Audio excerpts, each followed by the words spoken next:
മോഹൻലാലിനെ നായകനാക്കി ജിത്തു ജോസഫ് അണിയിച്ചൊരുക്കിയ ഏറ്റവും പുതിയ മലയാള ചിത്രമായിരുന്നു ദൃശ്യം 3 എന്ന് പറയുന്ന സിനിമ. 230 കോടിയും കടന്ന് ഈ ഒരു വർഷത്തെ ഏറ്റവും വലിയ ബ്ലോക്ക് ബസ്റ്റർ ഹിറ്റായിട്ട് ചിത്രം മുന്നേറിക്കൊണ്ടിരിക്കുകയാണ്. ഇപ്പോഴത്തെ ചിത്രത്തിന്റെ OTT അപ്ഡേറ്റ്സുകൾ പുറത്തുവന്നിരിക്കുകയാണ്. അപ്പോൾ ഇന്നത്തെ വീഡിയോ ഭാഗത്ത് നമ്മൾ പങ്കുവെക്കാൻ പോകുന്ന ചിത്രത്തിന്റെ OTT റിലീസ് ഡേറ്റ് അപ്ഡേറ്റ്സ് ആണ്. വീഡിയോ ആദ്യമായിട്ട് കാണുന്ന സുഹൃത്തുക്കളാണെങ്കിൽ ഏറ്റവും ലേറ്റസ്റ്റ് സിനിമാ വിശേഷങ്ങൾ അറിയാൻ വേണ്ടി ഇപ്പോൾ തന്നെ ചാനൽ സബ്സ്ക്രൈബ് ചെയ്ത് നോക്കുക. മലയാളത്തിന്റെ എക്കാലത്തെ ഹിറ്റ് ഫ്രാഞ്ചൈസികൾ ഒന്നായ ദൃശ്യത്തിന്റെ 3ാം ഭാഗവും വൻ ഹിറ്റായിട്ട് കുതിച്ചുകൊണ്ടിരിക്കുകയാണ്.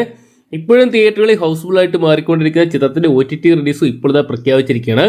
ആദ്യ 2 ഭാഗങ്ങൾ അണിയിച്ചൊരുക്കിയ ജിത്തു ജോസഫ് തന്നെയാണ് 3ാം ഭാഗം അണിയിച്ചൊരുക്കിയിട്ടുണ്ടായിരുന്നത്.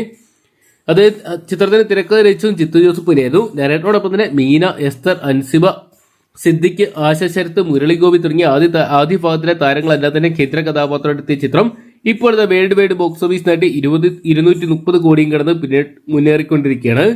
ഇപ്പോഴത്തെ ചിത്രത്തിന്റെ OTT റിലീസ് തീയതി അപ്ഡേറ്റുകളും പുറത്തു വന്നിരിക്കുകയാണ്. ആമസോൺ പ്രൈം വീഡിയോസ് ആണ് ചിത്രത്തിന്റെ OTT റൈറ്റ്സ് സ്വന്തമാക്കിയിട്ടുണ്ടായിരുന്നത്. ഇപ്പോഴത്തെ ഈ വരുന്ന ജൂൺ മാസം 18-ാം തീയതി ആമസോൺ പ്രൈം വീഡിയോസ് വഴി ചിത്രം റിലീസിന് തയ്യാറെടുക്കുകയാണെന്ന് അറിയാൻ സാധിക്കുന്നത്. മലയാളത്തിന് പുറമെ തമിഴ്, തെലുങ്ക്, ഹിന്ദി, മലയാളം തുടങ്ങിയ 5ഓളം ഭാഷകളുടെയായിട്ട് നമുക്ക് ആമസോൺ പ്രൈം വീഡിയോസ് വഴി ഈ ഒരു സിനിമ കാണാൻ സാധിക്കുന്നതായിരിക്കും. അപ്പം നിങ്ങൾ എത്ര പേരാണ് ആമസോൺ പ്രൈം വീഡിയോസ് വഴി ദൃശ്യം 3 എന്ന് പറയുന്ന സിനിമയ്ക്കായിട്ട് കാത്തിരിക്കുന്നതെന്ന് കമന്റ് ബോക്സിൽ പങ്കുവെക്കുക. വീഡിയോ ഇഷ്ടപ്പെട്ടെങ്കിൽ ലൈക്ക് ചെയ്യാനും ഷെയർ ചെയ്യാനും ചാനൽ സബ്സ്ക്രൈബ് ചെയ്യാനും മറക്കണ്ട.